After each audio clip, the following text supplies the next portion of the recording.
All right, we're going to talk about some of the protesting that happened. First, Americans travel far and wide to set up shop at Walter Reed and pray for Trump. Bethesda, Americans traveled from around the country to set up shop in front of the Walter Reed National Military Center and prayed for President Donald Trump, they told the Daily Caller Sunday. Trump announced early Friday that he tested positive for COVID-19 after news broke that senior staff Hope Hicks had the virus. The president was taken to the hospital Friday evening, with physicians saying he'd be closer to medical care should he need it. Upon hearing the news, supporters headed to the Walter Reed to pray for Trump's well-being. One woman traveled all the way from Seattle, Oregon. According to reporters on the ground, others traveled from Connecticut, Florida, New Jersey, and Pennsylvania. There are people from all over. One woman who traveled from Connecticut with her husband told a caller. And what's extraordinary is look at the faces of all these people. You see all races, you see all backgrounds, you see such a mix. This is what America stands for and what makes America great. Yeah, I was watching some of the videos from, some of the people that go out on the front lines from, like Daily Caller, and, you got some videos from Andy No and all that. And yeah, it just seemed very peaceful. There was a few counter protesters, I guess, just protesting the rally for some reason. They're, just calling them Nazis and obscenities towards, people just trying to pray for Trump and wish him well and just trying to be there for support. There was a few, civil conversations that I saw as well, Maybe the woman changed her mind. Probably not, though, because apparently she couldn't take some of the facts right, so she just walked away. But hey, it's better than, being violent, I guess, right? I'd say so. Mm-hmm. Says, and all of these people support our president, she added. It's so much bigger and much more significant than what is portrayed. Yeah, the media doesn't say anything about actual size of it, like the people at all that are there or anything. It's just, oh, Trump did this, so I'm just going to be a tabloid magazine. I just need that clickbait. Money. That's them. One Trump supporter had not left his spot outside of Walter Reed since Friday evening. When the president first arrived, the man, Richard, told the caller that he would remain out there until Trump was back in the White House. We're praying for all of them, Richard said, after noting that Melania Trump and Chris Christie also tested positive, among others. We had our great vigil last night, probably do another one tonight. Today alone, probably 15, 20 people. We pulled each other aside, small groups, big groups, saying prayers, trying to raise the vibration here. Get our man, back to the White House, back in charge, he continued. It's good, send some prayers and some good healing waves to the president. That's the kind of thing that we should be doing instead of just hating and just being negative towards each other. And I'm talking about you, media, and everyone on the left. You're just being nothing but hate machines towards everything. Just stop for a second and just maybe talk. Try to find facts. Maybe just do a little bit of research. Anything at all. Just stop being so hateful. Said many people who traveled from out of state told the caller that they just felt like they needed to be present and to pray and support the president. Most donned American flag and Trump gear, remaining outside for hours, cheering, praying, and talking to other members of the crowd.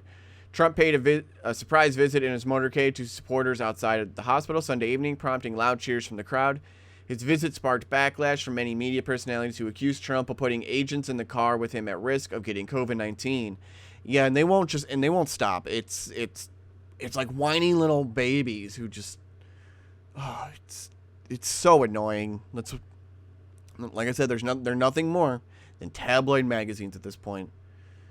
We got God bless our president. One man was heard screaming on a C-SPAN feed as Trump waved to his supporters. I will die for him. I will die for that man happily. I will die for him. Anybody want to mess with him, you will mess with me first. Okay. All right, bro. You need to chill a little bit too. That's all I got to say. Have a beer. Chill. I don't know, maybe just eat a hamburger. He'll be fine. Americans who were unable to make the trip reportedly began to have food delivered for Trump supporters. Present in front of the hospital, some members of the crowd told the caller throughout the day boxes of pizza, a Panera order, and more would periodically show up to sustain everybody.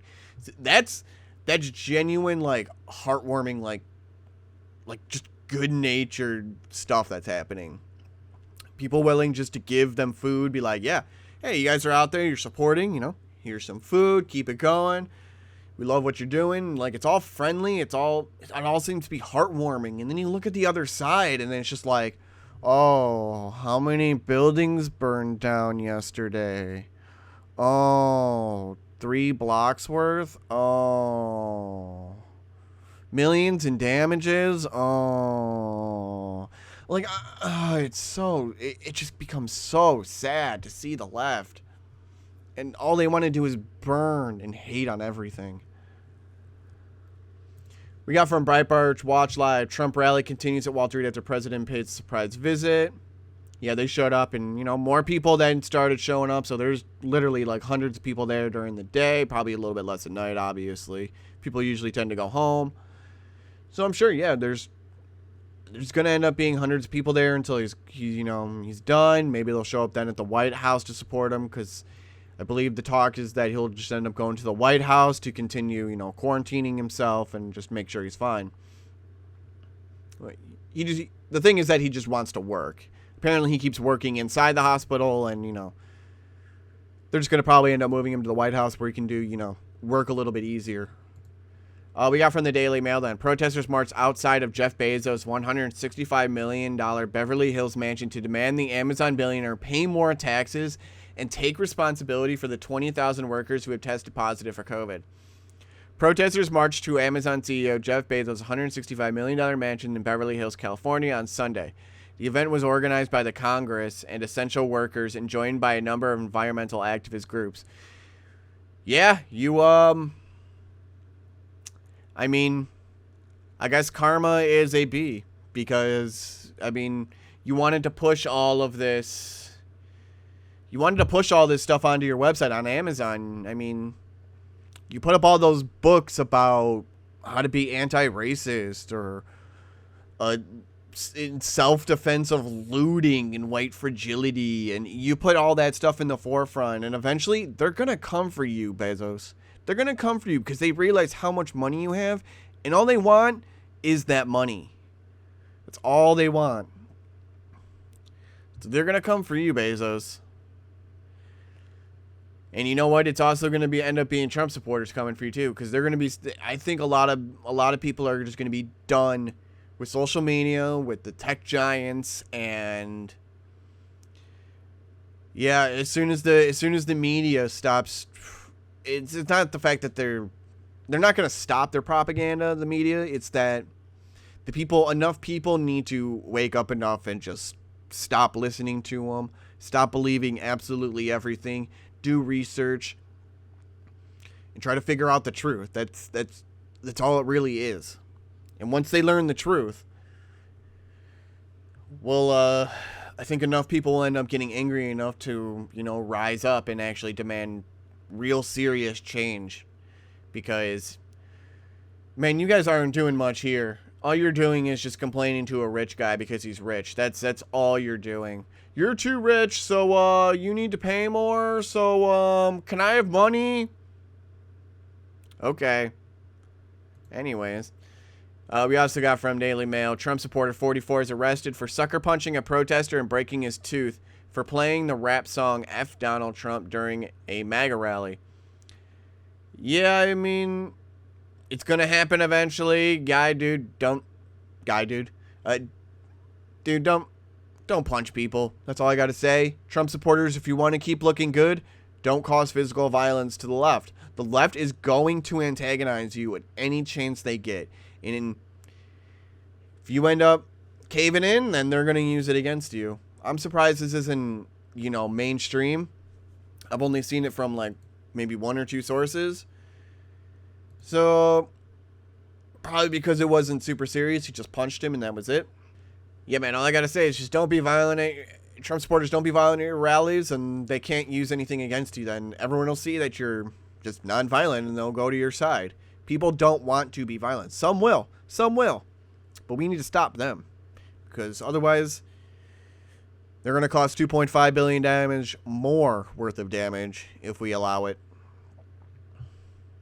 We got from Post Millennials, watch, Antifa mob pulls woman to the ground by her hair and try to steal her American flag. A woman waving a large American flag at a conservative protest in Portland, Oregon on Sunday was attacked by Antifa militants who tried to steal her flag, then pulled her to the ground by her hair. The woman, who would not let go of the flag, and when Antifa couldn't get it away from her, they assaulted her. The conservative woman, who appears to be a woman of color, was steadfast in her determination to retain her American flag and would not allow Antifa militants to take it from her. Andy No, editor-at-large for the Post-Millennial, reported the violent encounter. The video shows a woman standing with a group of other conservative protesters holding a flag.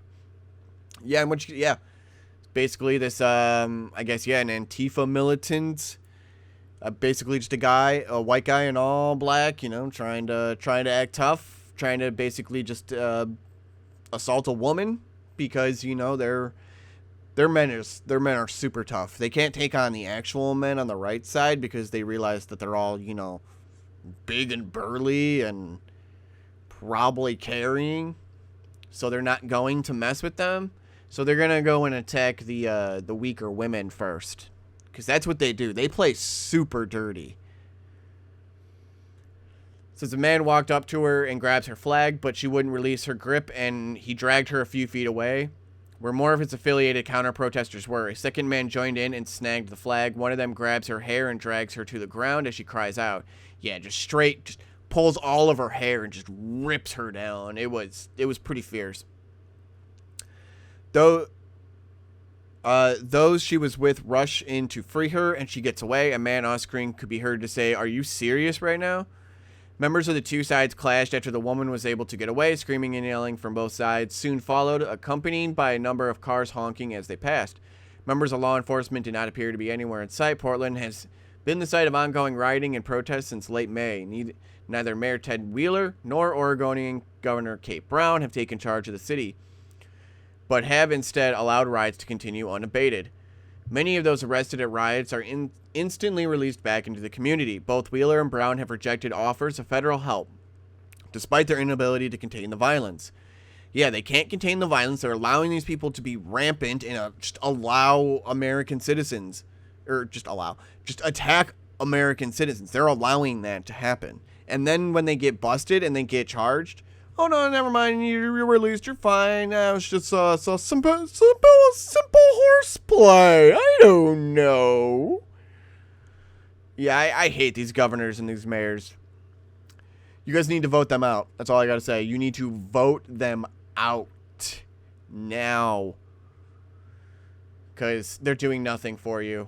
And if you're gonna allow a woman just to be straight assaulted for being an American citizen and showing her support for America, especially then a woman of color, it's like, what's wrong with you? You just see a bunch of white people then attacking a black woman. And Antifa are supposed to be the not racist ones? No, they just hate everybody, actually. It doesn't matter what race you are. They just hate your ideas. And if you don't stand with them, then you're just evil. It doesn't matter about race to them. They just hate you all. That's why I'll never bend the knee to you guys. That's for sure. Anyways, I'll leave it there. Well, one more video coming up shortly. I will see you then.